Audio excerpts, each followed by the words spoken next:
নমরুদ বলল, ইব্রাহিম ঈমান ছেড়ে দাও, তাহলে জানে বেঁচে যাবা, নাইলে আগুনে ফেলবো। সাইয়েদনা ইব্রাহিমের এক কথা, জীবন যাবে কিন্তু ঈমান যাবে। ঈমানের পথে অবিচল থেকে আমার মরণ যেন হয়। আরো জোরে পড়েন আমিন। নমরুদ বলে, ঈমান ছেড়ে দাও, তা না হলে আগুনে ফেলবো। সাইয়েদনা ইব্রাহিম বলে, জীবন যাবে কিন্তু ঈমান যাবে। তার মানে আগুনের পরীক্ষায় পাস। চিল্লায় বলেন, আগুনের পরীক্ষায়। পরীক্ষা নাম্বার 2, একটার পর একটা পরীক্ষা নিতে আল্লাহ শুরু করলেন। আল্লাহ বললেন, ইব্রাহিম যাও, কলিজার টুকরা সন্তানকে আর হাজারকে, আমরা ওনারা ডাকি বিবি হাজরা, আমরা কি ডাকি বাংলাদেশে, আসলে নাম কি হাজার, যাও তোমার স্ত্রী হাজারকে আর ইব্রাহিমকে মক্কার ধুধু প্রান্তরে ফেলে দিয়ে আসো। ওখানে মানুষ নাই, প্রাণী নাই, জনমানব শূন্য, দেখি আমার কতদূর ভালোবাসো। বলতে দেরি, 2 শব্দরা মরুভূমিতে ফেলে দিয়ে আসলেন। তার মানে পরীক্ষা নাম্বার 2তেও, কথা বলেন, 2তেও। পরীক্ষা নাম্বার 3, আল্লাহ বললেন, ইব্রাহিম দেখি তোমার হৃদয়ে আমার জায়গা কতটুকু, যাও কলিজার টুকরা সন্তান ইসমাইলের গলার মধ্যে তলোয়ার লাগাও। সাইয়েদনা ইব্রাহিম বিয়ে করার পর থেকে আল্লাহর কাছে চাইতে চাইতে শেষ, মাগা সন্তান হয় না। ওনার প্রথম সন্তানটা হয়েছিল সাইয়েদনা ইসমাইল যখন জন্মগ্রহণ করেছে, ইব্রাহিমের বয়স ছিল 86 বছর। সুবহানাল্লাহ কইতে মনে চায় না? এই এলাকায় আসেনি 86 বছর বয়সে সন্তান হয়েছে? হ্যাঁ, এরকম শক্তিশালী পুরুষ কেউ আছে? 86 বছর বয়সে তো হাঁটতেই পারে না। কথা কর। সাইয়েদনা ইসমাইলকে যখন আল্লাহ তাআলা সাইয়েদনা ইব্রাহিমকে উপহার দিয়েছেন, তখন সাইয়েদনা ইব্রাহিমের বয়স 86 বছর বয়সে যে কলিজার টুকরা সন্তানটাকে হাতে পেলেন, চাঁদের মতো সুন্দর ছেলে, আল্লাহ বললেন, দেখি আমার হৃদয়ে তোমার জায়গা কতটুকু, ইসমাইল রে জবাই করো। বলতে দেরি, ছুরি লাগাতে দেরি হয় না। তার মানে এই পরীক্ষায় একটার পর একটা আল্লাহ পরীক্ষা নিয়েছে, একটার পর একটা পরীক্ষা। আগুনের পরীক্ষায় পাস, ফ্যামিলি বিসর্জন দাও, পাস, কলিজার টুকরা সন্তানের গলায় ছড়ি লাগাও, পাস। এবার আল্লাহ বললেন, এরপর তোমার বড় দায়িত্ব দিব, তোমাকে হজ প্রোগ্রামের এমডি বানাই দিলাম, ম্যানেজিং ডাইরেক্টর অফ হজ। সুবহানাল্লাহ কইবেন না? আল্লাহ বললেন, ইব্রাহিম বিশাল বড় কাফেলা বানাও, হজের আঞ্জাম দাও। সাইয়েদনা ইব্রাহিম বললেন, আল্লাহ দুদুমরু প্রান্তর, জনমানব শূন্য, মানুষ নাই, পাখি নাই, কেউ নাই, কিভাবে আমি হজের আঞ্জাম দেব? আল্লাহ বললেন, ইব্রাহিম হজ প্রোগ্রামের ম্যানেজারগিরি করতে চাইলে 3টা পেশা তোমাকে বেছে নিতে হবে। কয়টা? এই 3টা পেশা এর সমন্বয়ে তুমি হজের প্রোগ্রামের আঞ্জাম দিতে পারবে। পেশা নাম্বার 1, তোমার রাজমিস্ত্রির কাজ করতে হবে। পেশা নাম্বার 2, তোমার ঝাড়ুদারগিরির কাজ করতে হবে। পেশা নাম্বার 3, তোমার মুয়াজ্জিনগিরি করতে হবে। সুবহানাল্লাহ কইবেন না? وَإِذْ يَرْفَعُ إِبْرَاهِيمُ الْقَوَاعِدَ مِنَ الْبَيْتِ وَإِسْمَاعِيلُ رَبَّنَا تَقَبَّلْ مِنَّا إِنَّكَ أَنْتَ السَّمِيعُ الْعَلِيمُ। সাইয়েদনা ইব্রাহিম আর কলিজার টুকরা সন্তান ইসমাইলকে নিয়ে রাজমিস্ত্রির কাজ শুরু করে দিলেন। আল্লাহু আকবার। কাবা ঘর ভেঙে চুরমার, বাপ বেটা মিলে রাজমিস্ত্রির কাজ, পাথর কেটে কেটে বাপ বেটা মিলে কাবা ঘর বানানো হয়। পেশা নাম্বার 1 শেষ। পেশা নাম্বার 2 ঝাড়ুদারগিরি। পেশা নাম্বার 2 কি? আল্লাহ বললেন, তাহহিরা বাইতিয়া লিত-তাইফিনা ওয়াল আকিফিনা ওয়ার রুকআইস সুজুদ। মসজিদেরি ঝাড়ু বারদার হোক আমারে হাত, শোনো আমারে মুনাজাত, শোনো শোনো ইয়া ইলাহি আমারে মুনাজাত, শোনো আমারে মুনাজাত। পড়েন আমিন। আল্লাহ বললেন, তাহেরা পরিষ্কার করো, মানে ঝাড়ু দাও, বাইজি আমার কাবা ঘর, লিত্তাইফিনা তাওয়াফকারীদের জন্য, ওয়াল আকিফিনা ইতিকাফকারীদের জন্য, ওয়ার রুকআইস সুজুদ রুকুকারীদের জন্য, সিজদাকারীদের জন্য। ঝাড়ু দাও। বাপ বেটার রাজমিস্ত্রিগিরি শেষ, এবার ঝাড়ুদারগিরি শুরু। সুবহানাল্লাহ বলেন। এরপর আল্লাহ বললেন 3 নম্বরে মুয়াজ্জিনগিরির কাজ করো, ওয়াআযিন ফিন-নাসি বিল হাজ্জি ইয়াতুকা রিজালান ওয়া আলা কুল্লি দামিরি ইয়াতিনা মিন কুল্লি ফাজ্জিন আমিক। আর বানিয়েছেন এই ঘরে তোমরা হজ করতে আসো। সাইয়েদনা ইব্রাহিম বললেন, আল্লাহ আমি আর আমার পোলা ছাড়া কেউ নাই। কেউ আছে? মানুষ নাই, আপনারা কেউ নাই, আমি কার সামনে আযান দেব? আমি কার সামনে ঘোষণা দেব? আল্লাহ মানুষ নাই, প্রাণী নাই, পাখি নাই, দৃশ্যমান কিছু নাই, কোথায় আমি ঘোষণা দেব? আল্লাহ বললেন, দাঁড়াও, দাঁড়িয়ে তুমি আজান দাও, ঘোষণা দাও। তোমার এই আজানের আওয়াজটা গোটা বিশ্বের সব মানুষের কানের ভেতরে আমি আল্লাহ পৌঁছে দেব। আযিন ফিন-নাস বিল হজ, হজের আজান দাও। উনি আজান দিলেন, আইয়ুহান নাস ইত্তাখাযাল্লাহু বাইতান ফাহুজ্জু। আল্লাহ একটা ঘর বানিয়েছে, যাদের সামর্থ্য আছে হজে আসো। সুবহানাল্লাহ পড়ো। তৎকালীন সময়ে গোটা বিশ্বে যারা ছিল সবার কানের ভেতরে এই ঘোষণাটা, মানে এই আজানটা পৌঁছে দিয়েছে কে? আমরা তখন ছিলাম পৃথিবীতে, কই ছিলাম? ফি আলামিল আরওয়াহ, রূহের জগতে। রূহের জগতেও আল্লাহ তাআলা আমাদের কানে পৌঁছে দিয়েছে। রূহের জগতে থেকে এই আজান শুনে আমরা যারা লাব্বাইক বলার সুযোগ পেয়েছি, তাদেরকে এই দুনিয়াতে হজের নসিব আল্লাহ করে দিবেন। তার মানে হজ প্রোগ্রামের ম্যানেজার। সুবহানাল্লাহ পড়েন। পরীক্ষা কারে কয়? কত প্রকার কি কি। হজ প্রোগ্রামের ম্যানেজার বানাইলেন, ম্যানেজিং ডাইরেক্টর, মহাব্যবস্থাপক। হজের আঞ্জাম দাও, আর হজের আঞ্জাম দিতে যে তোমাকে প্রথমে রাজমিস্ত্রির কাজ করা লাগবে পাস, ঝাড়ুদার গিরির কাজ করা লাগবে পাস। আল্লাহর নবী উলুল আজমি মিনার রসুল মসজিদ ঝাড়ু দেয় না, আমরা মসজিদ পরিষ্কার করতে চাই না, আছে না নাই? বালু দেখলেই মুয়াজ্জিনরে গালি, কথা কর। মসজিদে ময়লা দেখলেই খাদেমের 14 গোষ্ঠী উদ্ধার করে ছাড়ে, আর নিজে পশ্চিম দিকে পড়ে আসারও খায়, আছে না নাই? মসজিদ ঝাড়ু দেয়া শুধু মুয়াজ্জিনের কাজ, খাদেমদারের কাজ। মসজিদ পরিষ্কার রাখা আমাদের সবার কাজ। চিল্লা এখন ঠিক কিনা? যাদের অন্তরে জ্বালা যন্ত্রণা, যাদের দোয়া কবুল হয় না, আপনি মসজিদ ঝাড়ু দিয়ে দেখেন, মুহূর্তে দোয়া কবুল হয়ে যায়। অন্তরের জ্বালা যন্ত্রণা দূর হয়ে যাবে, অন্তরের অহংকার নিমিষে কেটে যাবে। তার মানে আল্লাহ বললেন, রাজমিস্ত্রি হও, সেটাও হলেন। ঝাড়ুদার হও, সেটাও হলেন। আজান দাও, সেটাও হলেন। তার মানে হজের যে পরীক্ষা নিলেন, এটাতেও, কথা কর, শুনতেছেন? 4টা ভয়ঙ্কর পরীক্ষা নিলেন, 4টাতে পাস। পরীক্ষা নাম্বার 5। আল্লাহ বললেন, ইব্রাহিম বয়স কত? সাইয়েদনা ইব্রাহিম বললেন 80 বছর। আল্লাহ বললেন, নিজ হাতে নিজের সুন্নতে খাতনা সেরে দাও। সহিহ বুখারীর বর্ণনা, ইখতাতানা সাইয়েদনা ইব্রাহিম আলাইহিস সালাম ওহু ইবনু 80 সানা বিল কদুম। বুখারীর বর্ণনা, 80 বছর বয়সে কুঠার দিয়ে লজ্জাস্থানের সামনের চামড়াটা কেটে নিজ হাতে নিজের সুন্নতে খাতনা সেরেছেন। এমনি এমনি আল্লাহর প্রিয় হন নাই, এমনি এমনি গোটা বিশ্বের মানুষদের লিডার হন নাই। পরীক্ষার পর পরীক্ষা দিয়ে তিনি আল্লাহর সম্মানের চেয়ারে আসীন হয়েছেন। চিল্লায় বলেন ঠিক কিনা? এজন্য আল্লাহ বললেন, ওয়াইয ইবতালা ইব্রাহিম রাব্বুহু বিকালিমাতিন ফাআতাম্মাহুন্না ক্বালা ইন্নী জাঈলুকা লিন-নাসি ইমামা।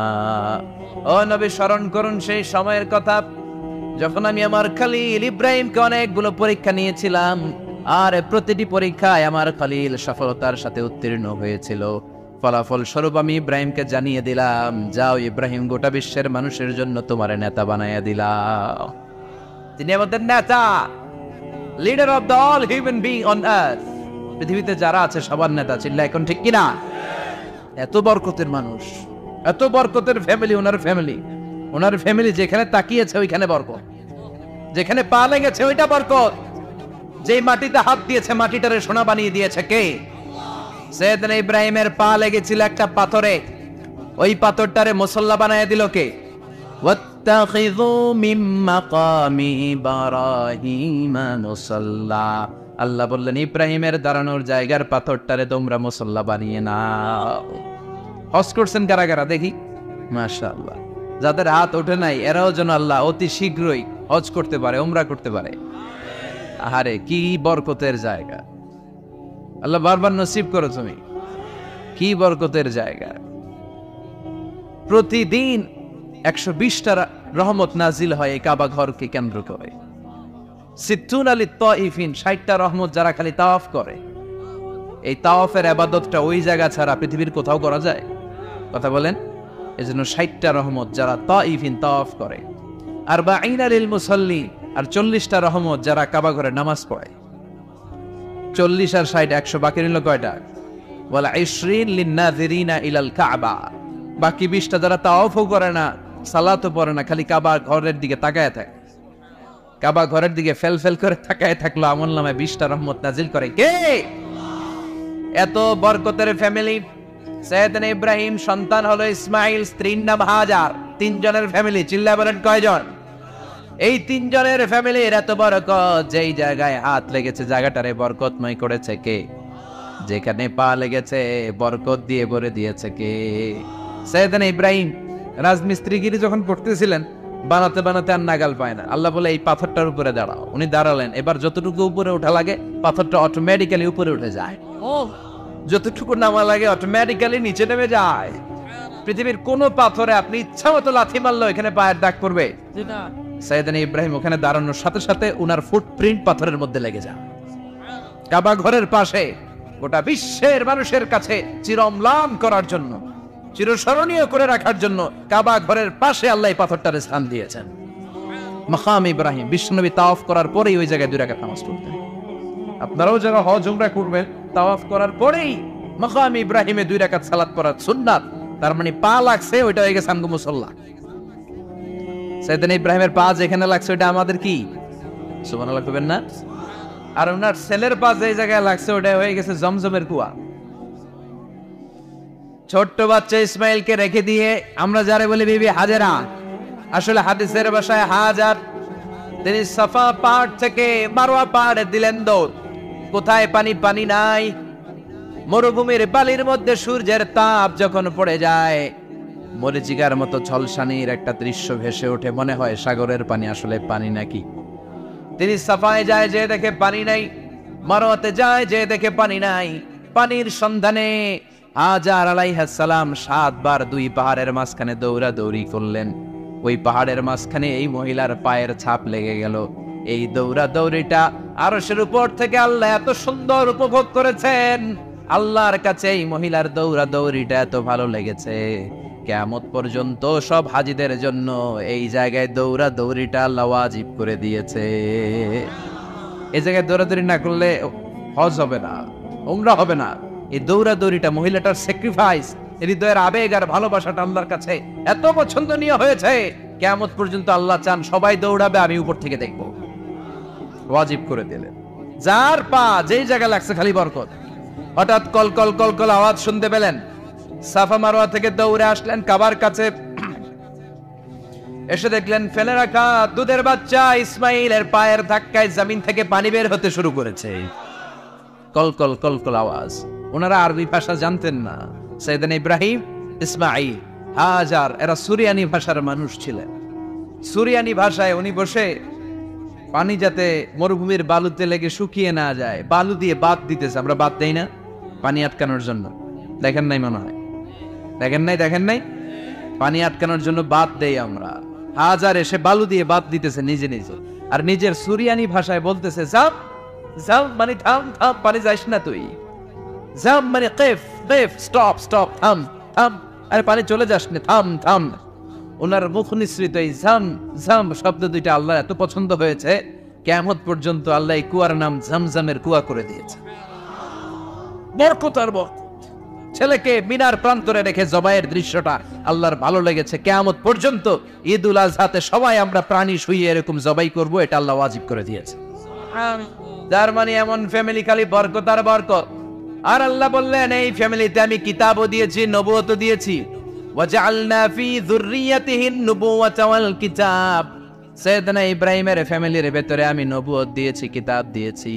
এই পৃথিবীতে যত নবীর নাম আপনি বলবেন সবগুলো সাইয়েদনা ইব্রাহিমের নাতিগুতি।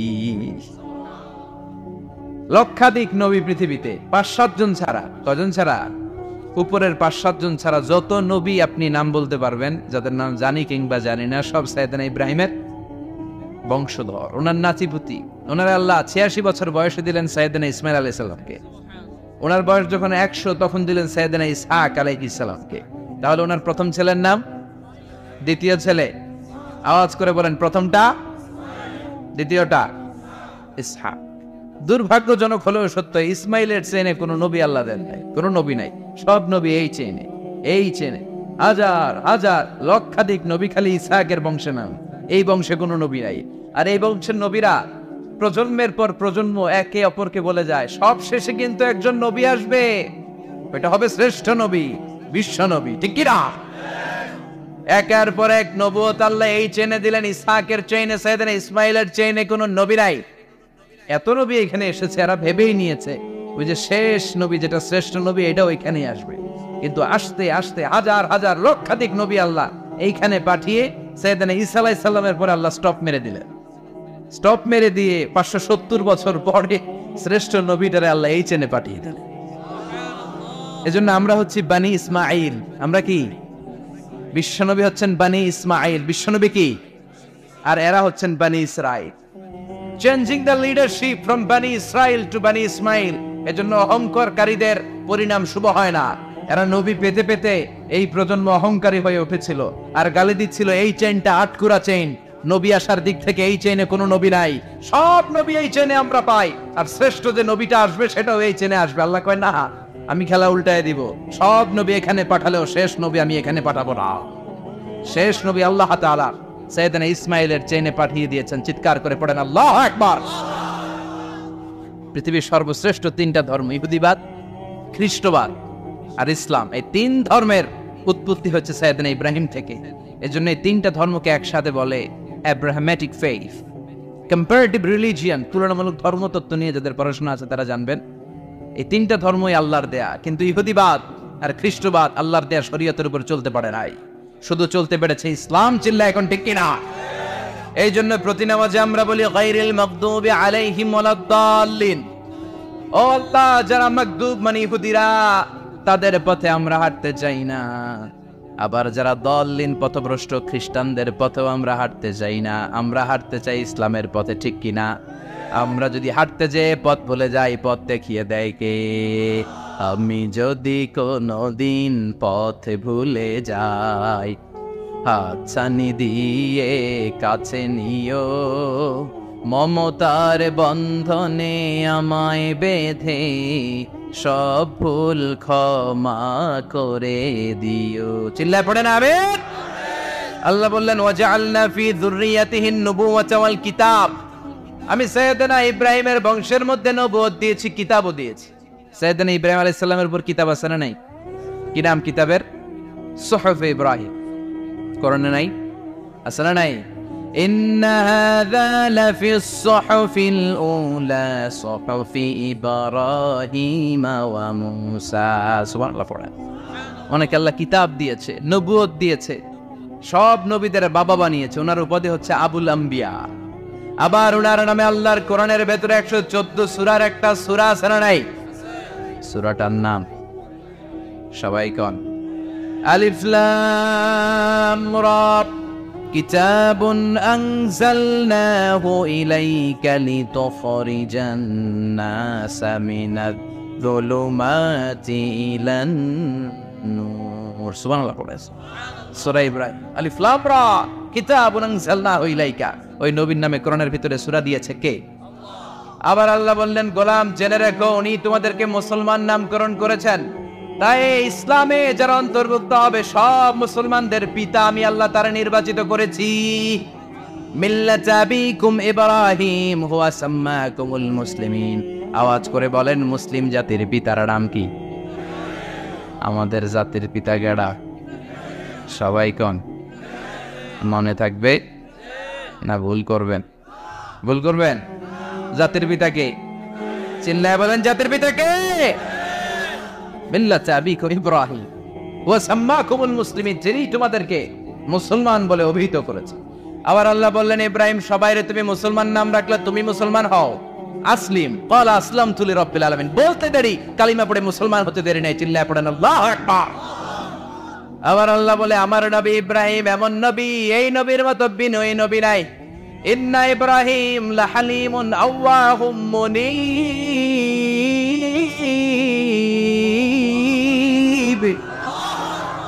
ইন্না ইব্রাহিম লাহালিম আওয়াহ মুনিব।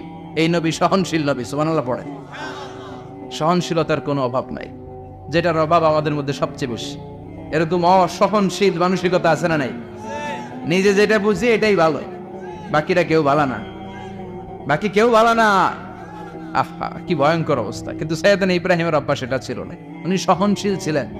আমাদের বাংলাদেশে দেখেন কত ইসলামিক দল, কত পীরের মরিদ, কত পীর।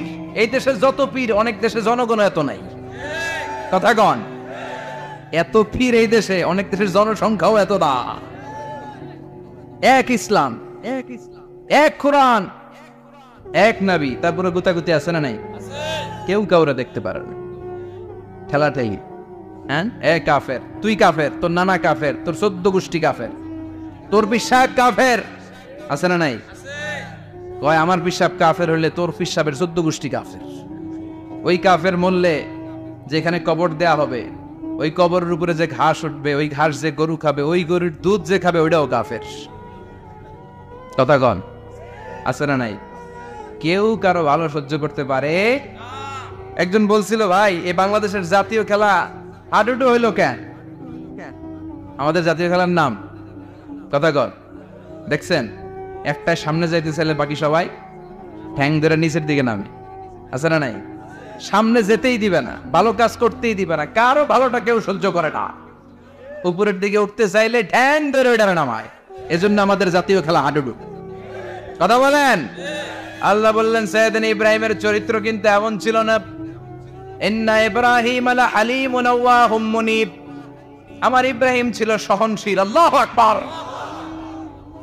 আমাদের বাংলাদেশিদের এখন সবচেয়ে বেশি দরকার এটা, সহনশীলতা। আমরা অযাচিত মন্তব্য করতে দ্বিধাবোধ করি না, কমেন্টস করতে দ্বিধাবোধ করি না। ফেসবুকে, ইউটিউবে কমেন্টস আছে না নাই? কার ব্যাপারে তুমি কমেন্টস করো, কি বিষয়ে কমেন্টস করো, ওই বিষয়ে আদৌ তোমার ধারণা আছে কিনা, পড়াশোনা আছে কিনা, তুমি ওইটাতে স্পেশালিস্ট কিনা, কোনো ধারণা, ইচ্ছে মতো কমেন্ট আছে না নাই? এক লা ইলাহার পতাকার তলে আমরা দাঁড়িয়ে চিল্লায় বলেন ঠিক কিনা? তারপরে গুতাগুতি, কিলাকিলি, কেউ কাউরে দেখতে পারে না। আল্লাহ তুমি হেফাজত করো, আমাদের মধ্যে তুমি ঐক্য তৈরি করে দাও, হিংসা জিঘাংসা তুমি হৃদয় থেকে দূর করে দাও। আবার আল্লাহ বললেন ইন্না ইব্রাহিম কানা উম্মাতান ওয়াহিদা। আমার খলিল ইব্রাহিম শুধু সহনশীল নয়, আমার খলিল ইব্রাহিম একাই একটা উম্মত। একা একটা উম্মত হতে পারে? আমরা সবাই উম্মত, কোটি কোটি মানুষ, ফলে বিশ্বনবীর উম্মত, উম্মতে মুহাম্মাদে, ঠিক কিনা? একজন কি একটা উম্মত হতে পারে? আল্লাহ বললেন ইব্রাহিম এমন নবী, একাই একটা উম্মত। সুবহানাল্লাহ পড়েন। ইন্না ইব্রাহিম কানা উম্মা ওয়াহিদার, কারণ উনি যখন জমিনে ছিলেন একটা লোক আল্লাহর নাম নেয়ার মতো ছিল না, সব ছিল মুশরিক, উনি ছাড়া সব মুশরিক। উনি ছিলেন মুওয়াহহিদ, তাওহীদের পক্ষে। উনি ছাড়া পৃথিবীতে তখন যারা ছিল সব ছিল তাওহীদের বিপক্ষে, মানে মুশরিক। আল্লাহ বুঝাতে চাইলেন পুরো মুশরিক গোষ্ঠী একটা উম্মত, আমার ইব্রাহিম খলিল একাই আরেক উম্মত। ইন্না ইব্রাহিম কানা উম্মাতান ওয়াহিদা। সাইয়েদনা ইব্রাহিমের সময়কালে মুসলমান বলতে কেউ ছিল না, উনি একা ছাড়া। তার মানে গোটা বিশ্বের সব মুশরিক মিলে একা একটা উম্মত, সাইয়েদনা ইব্রাহিম নিজে নিজে একটা উম্মত। কি পরীক্ষা করে, কিভাবে আল্লাহ ওনারে উত্তীর্ণ করেছে। এজন্য খুশি হয়ে আল্লাহ ওনারে খালিল উপাধি দিয়েছেন। ওনার কিছু উপাধি আছে, একটা হচ্ছে সিদ্দিক। কি উপাধি? আমাদের অনেকের নাম আছে না? এদিকে আছে সিদ্দিক নামে কেউ? মাশাআল্লাহ আছে তো। সিদ্দিক মানে কি জানেন? হ্যাঁ, কথা কন।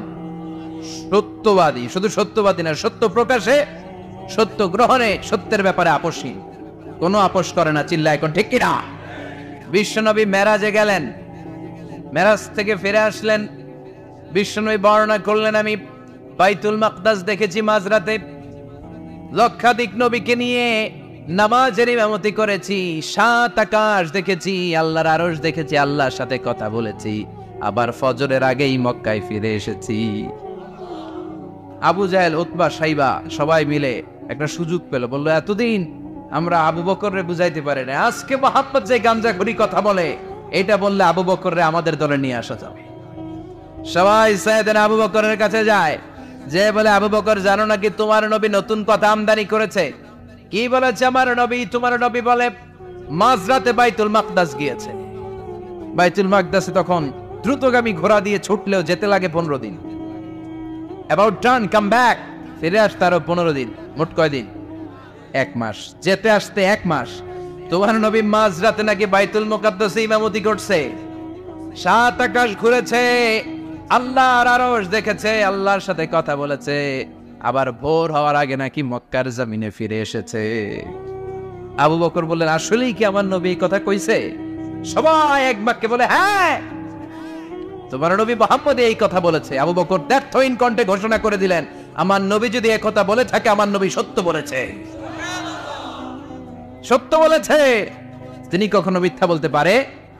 বিশ্বনবী খুশি হয়ে গেলেন, সাইয়েদনা আবু বকরের জন্য দোয়া করে দিলেন আর বললেন, আবু বকর আনতা লাস্তা আবু বকর ফাকাত, আজকে থেকে তুমি শুধু আবু বকর নও, আজকে থেকে তুমি আবু বকর as-সিদ্দিক। সিদ্দিক, সত্য গ্রহণে, সত্য প্রকাশে, সত্য মানার ক্ষেত্রে আপোষহীন, কোনো আপোষ নাই। চিল্লা এখন ঠিক কিনা? সে আল্লাহ বললেন, ওয়াযকুর ফিল কিতাবি ইব্রাহিম ইন্নাহু কানা সিদ্দিকান নাবিয়্যা। ও নবী, আপনার এই কোরআনের ভেতরে আমার খলিলের নামটা রাখেন, কারণ আমার খলিল যেন তেন কোনো নবী নয়, সাধারণ পয়গম্বর নয়, আমার নবী ইব্রাহিম হলো সিদ্দিক, সত্য প্রকাশে আপোষহীন। এজন্য আল্লাহ খুশি হয়ে ওনার একটা টাইটেল দিলেন, টাইটেলটা হলো খলিল। ওয়াত্তাখাযাল্লাহু ইব্রাহিমা, চিল্লায় বলেন, ওয়াত্তাখাযাল্লাহু ইব্রাহিমা, আমি ইব্রাহিমকে খলিল বানিয়েছি। খলিল মানে দোস্ত। খলিল মানে কি?